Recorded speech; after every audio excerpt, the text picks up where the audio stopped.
잘들 지내셨는지요? 코로나19로 인해 고향과 친지 방문을 하지 못하신 분들이 많았을 것 같습니다. 그래도 안부들을 확인하셨을 텐데 모두들 안녕하신지요? 연휴 첫 월요일은 일터로 복귀하기 위해 다른 월요일보다 몸과 마음이 좀 더 긴 워밍업이 필요한 날이죠.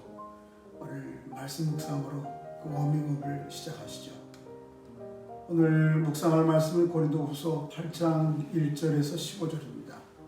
그 중에서 제가 1절에서부터 7절 그리고 13절부터 15절을 읽겠습니다. 형제들아, 하나님께서 마게도냐 교회들에게 주신 은혜를 우리가 너희에게 알리노니 환난의 많은 시련 가운데에서 그들의 넘치는 기쁨과 극심한 가난이 그들의 풍성한 연보를 넘치도록 하게 하였노라.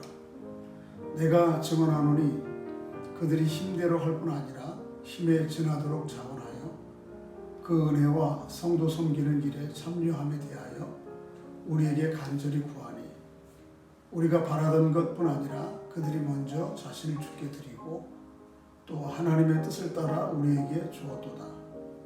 그러므로 우리가 디도를 권하여 그가 이미 너희 가운데에서 시작하였은즉 그 은혜를 그대로 성취하게 하라 하였노라. 오직 너희는 믿음과 말과 지식과 모든 간절함과 우리를 사랑하는 이 모든 일에 풍성한 것 같이 이 은혜에도 풍성하게 할지니라. 이는 다른 사람들은 평안하게 하고 너희는 곤고하게 하려는 것이 아니요 균등하게 하려 함이니 이제 너희의 넉넉한 것으로 그들의 부족한 것을 보충함은 후에 그들의 넉넉한 것으로 너희의 부족한 것을 보충하여 균등하게 하려 함이라. 기록된 것 같이 많이 거둔 자도 남지 아니하였고 적게 거둔 자도 모자라지 아니하였느니라. 고린도 교회는 바울의 권면을 참 많이 받은 그런 교회입니다. 본문에서도 바울은 고린도 교회 성도들에게 연보, 예루살렘 교회 성도들을 위한 구제헌금에 대해서 권면을 받고 있습니다.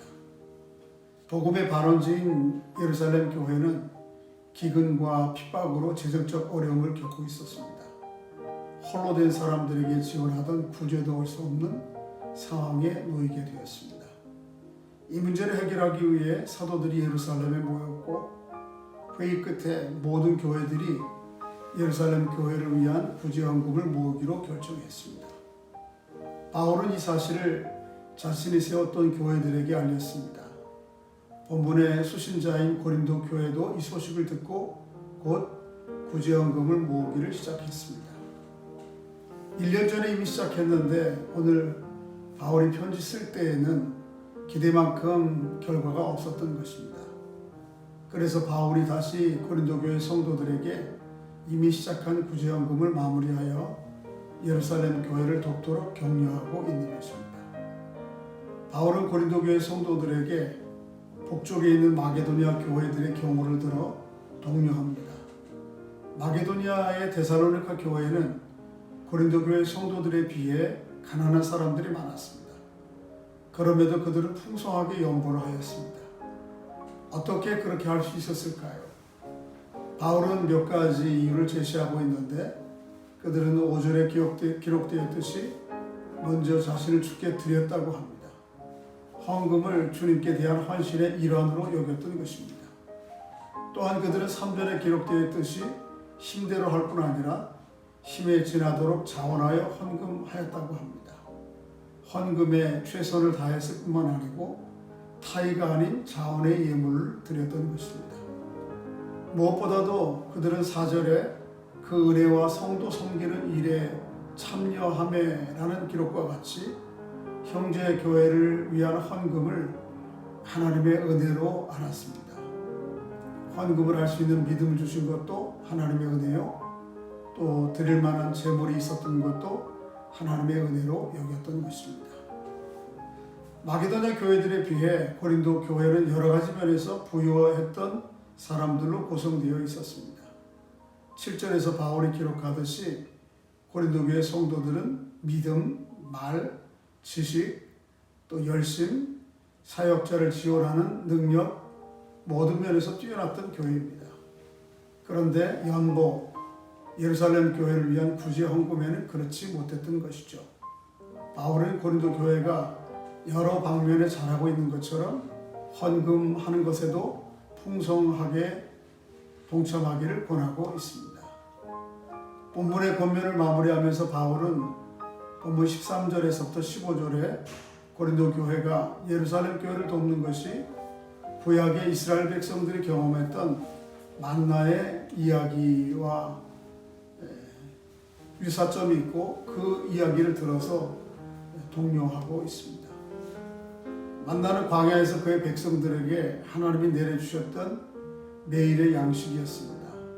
각 사람은 매일 아침 먹을 만큼 거두어야 했습니다. 매일 양식만을 거두고 그것을 족하게 여기는 것은 자신의 생명과 세상과 역사를 주관하시는 하나님을 인정하고 신뢰하는 표현이요 행동이었던 것이죠. 그런데 이스라엘 사람들 중 어떤 사람은 필요 이상으로 많이 거두어 다음 날까지 저장해 두었습니다. 그렇게 하나님의 약속을 신뢰하지 못하고 저장해 두었던 만나는 다음 날 아침 벌레가 생기고 모두 썩어 냄새가 나고 말았습니다.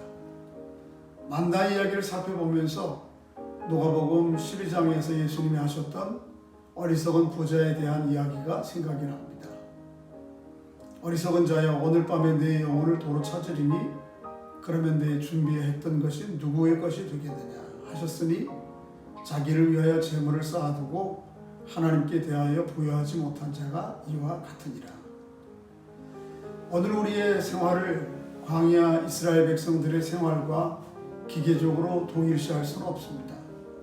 그럼에도 불구하고 변하지 않는 분명한 신앙의 원리 한 가지는 마태복음 6장 26절에 말씀했던 것처럼 공중의 새를 보라 심지도 않고 거두지도 않고 창고에 모아들이지도 아니하되 너희 하늘 아버지께서 기르시니라는 말씀같이 하늘아버지 하나님께서 우리의 삶을 책임지시고 공급하신다는 사실입니다. 그리스도인들은 이 약속을 견고하게 붙들고 나보다 좀 더 어려운 형편에 있는 사람들을 향해 손을 펴는 사람들입니다. 코로나19 상황으로 인해서 모두가 어렵습니다. 개인은 개인대로 또 교회는 교회대로 저희 교회도 그 영향에서 자유로울 수는 없겠죠. 그런 중에도 감사한 것은 하나님의 주권을 신뢰하며 헌금을 은혜로 여기고 헌신하는 지체들이 적지 않다는 것입니다. 나누고 베풀어도 부족하지 않았던 광야의 이스라엘 백성들처럼 여러분과 저희 교회가 그런 주님의 은혜를 누릴 수 있기를 소망합니다. 기도하겠습니다. 고린도 교회가 어려움을 당했을 때에 아시아에 또 마케도니아의 많은 교회들이 힘껏 자원에 헌금함으로 형제교회를 섬겼던 것처럼 또 그 일에 조금 소홀했던 고린도 교회를 향해 바울이 권면하는 것처럼 우리가 주님의 이름으로 또 우리의 삶의 주권들을 우리 하나님께서 주관하시고 인도하신다는 믿음 하에서 우리보다 좀 어렵고 힘든 사람들을 위해 기꺼이 사랑의 손길을 펴고 또 우리에 있는 것을 나누어주는 거룩한 그리스도인의 삶을 살아갈 수 있도록 은혜를 베풀어 주시옵소서. 예수님의 이름으로 기도하옵나이다. 아멘. 오늘 말씀 묵상을 사랑의 나눔 있는 곳에 라는 찬양으로 마치겠습니다.